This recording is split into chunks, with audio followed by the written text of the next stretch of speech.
Good morning 10th class students. Today we read our chapter 6 या कहें continue our chapter 6. Today we read power of the cabinet यानी cabinet की शक्तियाँ.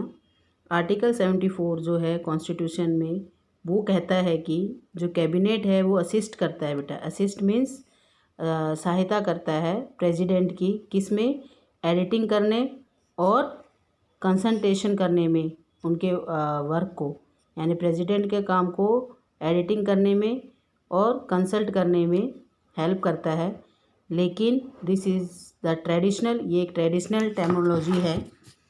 और as far as जैसे जैसे हम आगे चलते हैं जो बिहेवियर है वो कंसर्न होता है. जो कैबिनेट है वो हाईएस्ट यूनिट होता है इंडियन गवर्नेंस का, यानी भारतीय जो शासन है उसकी जो उच्चतम इकाई है वो है कैबिनेट. और बाय दिस इसके द्वारा ऑल या फिर कहें टोटल गवर्नेंस कंडक्ट होता है. पूरा जो गवर्नेंस है इसी के द्वारा चलाया जाता है. एक्चुअली जो सभी पावर्स है प्रेसिडेंट की यूज्ड बाय द कैबिनेट, वो कैबिनेट इस्तेमाल करता है. इसलिए कैबिनेट को कहा जाता है, अंडरलाइन कीजिए बेटा, the heart of the Indian governance system. क्या कहा जाता है कैबिनेट को? Heart of the Indian governance system. ये हृदय है, दिल है भारतीय जो शासन प्रणाली है उसका. क्योंकि सारी जो शक्तियाँ होती हैं जो प्रेसिडेंट की वो इस्तेमाल कौन करता है? कैबिनेट. कैबिनेट उसको कंसल्ट करने में, एडिटिंग करने में हेल्प करता है. ये हाईएस्ट यूनिट है इंडियन गवर्नेंस सिस्टम की. अब हम पहला जो पावर है वो पढ़ेंगे, वो है डिटरमाइनिंग द नेशनल पॉलिसी, यानी नेशनल पॉलिसीज़ को डिटरमाइनिंग करना, निर्धारण करना. और नेशनल पॉलिसीज़ का मतलब होता है राष्ट्रीय नीतियाँ, यानी राष्ट्रीय नीति का निर्धारण करता है कैबिनेट. मोस्ट इम्पॉर्टेंट फंक्शन जो होता है काउंसिल ऑफ मिनिस्टर का वो होता है डिटरमाइनिंग द नेशनल पॉलिसी. और जो कैबिनेट है वो डिसाइड करती है क्या? इंटरनल सेक्टर और consistency by the various department of administration, विभिन्न जो विभाग होते हैं प्रशासन के उसके द्वारा. And it regard to the relation, और इससे संबंधित जो संबंध है with other countries in the foreign field, जो विदेशी क्षेत्र में जो दूसरे देश हैं उनके रिलेशंस के रिगार्ड्स में ये काम करता है कैबिनेट. और what kind of policy will be adopted, और कौन सी पॉलिसी हमें अडॉप्ट करनी है, इसमें भी हेल्प करता है हमारा कैबिनेट. सेकेंड वर्क क्या है बेटा कैबिनेट का? कंट्रोल ओवर लॉ मेकिंग, जो हमारा कानून निर्माण होता है उस पर नियंत्रण रखता है. Due to being a parliamentary system, हमारे क्या है, कौन सा सिस्टम है बेटा? पार्लियामेंट्री सिस्टम है, संसदीय व्यवस्था है. जो स्कोप है कैबिनेट का इज़ नॉट लिमिटेड, वो सीमित नहीं है केवल पॉलिसी मेकिंग में, लेकिन ये लीड करता है वर्क ऑफ लॉ मेकिंग. ये कानून बनाने में भी अग्रणीय है. After the policy has been set, जब हम पॉलिसीज़ को सेट कर लेते हैं काउंसिल ऑफ मिनिस्टर्स के द्वारा, तो जो प्रोग्राम है लॉ मेकिंग का वो डिसाइड होता है इन्हीं के द्वारा. और जो मेंबर्स होते हैं कैबिनेट के वो ऑफ़र करते हैं important bills in the house, यानी कैबिनेट के जो मिनिस्टर्स होते हैं वो प्रस्ताव रखते हैं जो महत्वपूर्ण बिल होते हैं वो हाउस में, यानी राज्यसभा और लोकसभा में. थर्ड पॉइंट बेटा क्या है? सुप्रीम जो कंट्रोल होता है ओवर नेशनल एग्जीक्यूटिव, जो राष्ट्रीय कार्यपालिका है उस पर सुप्रीम कंट्रोल होता है हमारी कैबिनेट ऑफ मिनिस्टर का. इन प्रिंसिपल, इस सिद्धांत में जो outer executive power of union government is in the hand of the president, जो बाहरी कार्यपालिका शक्ति है वो हम यूनियन गवर्नमेंट की वो किसके हाथों में होती है? प्रेसिडेंट के हाथों में. बाहरी कार्यपालिका शक्ति हमारे केंद्र सरकार की किसके हाथों में होती है? प्रेसिडेंट. लेकिन जो प्रैक्टिस में यानी वास्तविक रूप में जो एग्जीक्यूटिव पावर होती है इस प्रकार की वो यूज़ की जाती है कैबिनेट के द्वारा. हमने पहले पैराग्राफ में पढ़ा कि राष्ट्रपति की जितनी भी शक्तियाँ हैं वो कैबिनेट के द्वारा इस्तेमाल की जाती है. जो कैबिनेट होता है हेडेड बाय वेरियस डिपार्टमेंट, उसको दिए जाते हैं वेरियस डिपार्टमेंट यानी विभाग. वो ऑपरेट करता है इन डिपार्टमेंट्स को और टेक केयर करता है इनके कार्यों को, एक्शंस को, यानी इन डिपार्टमेंट्स में जो भी कार्य होते हैं उनको करता है. फिर फोर्थ है फाइनेंशियल अफेयर, यानी वित्तीय मुद्दे.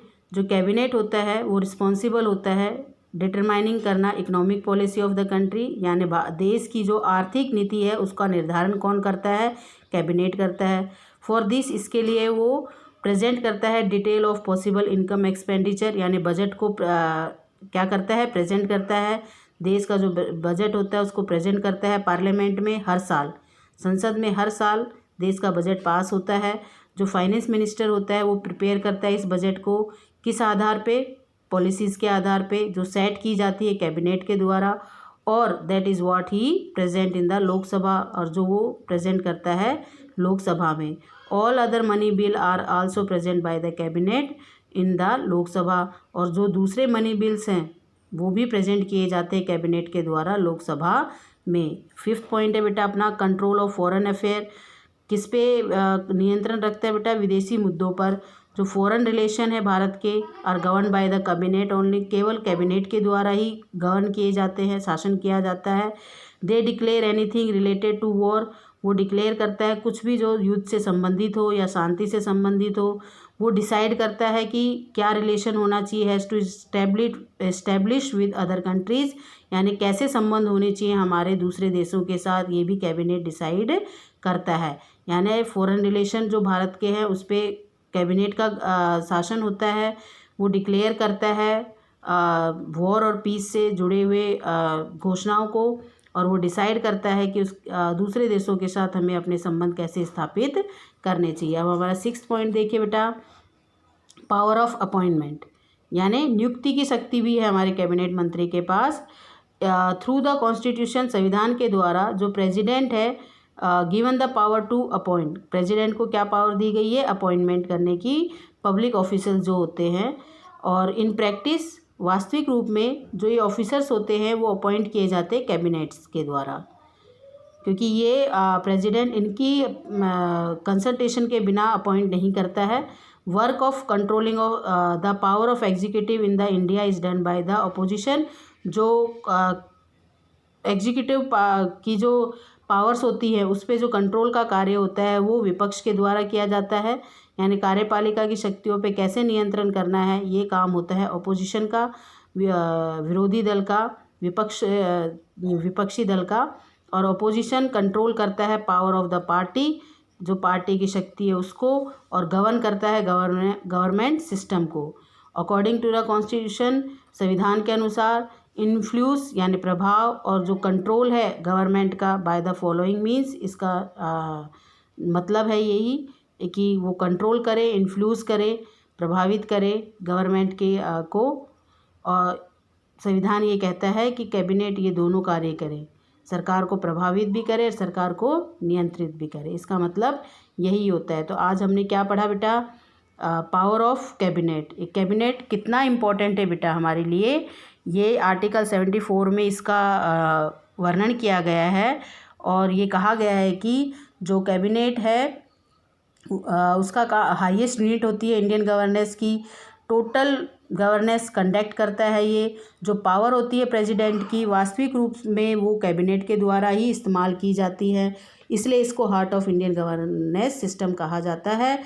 इसके पावर्स दे रखी है, नेशनल पॉलिसीज़ को डिटरमाइनिंग करना, लॉ मेकिंग को कंट्रोल करना, सुप्रीम कंट्रोल होता है हमारे नेशनल एग्जीक्यूटिव पे, फाइनेंशियल अफेयर पे, कंट्रोल ऑफ फॉरेन अफेयर पे, और पावर ऑफ अपॉइंटमेंट। हमने इस 6 पॉइंट्स के द्वारा हमने पढ़ा है कि हमारे कैबिनेट के पास कौन कौन सी पावर होती है। थैंक यू बेटा। कल के लिए आप जुडिशरी पढ़ के आइएगा, न्यायपालिका अपना चैप्टर कंप्लीट हो जाएगा बेटा।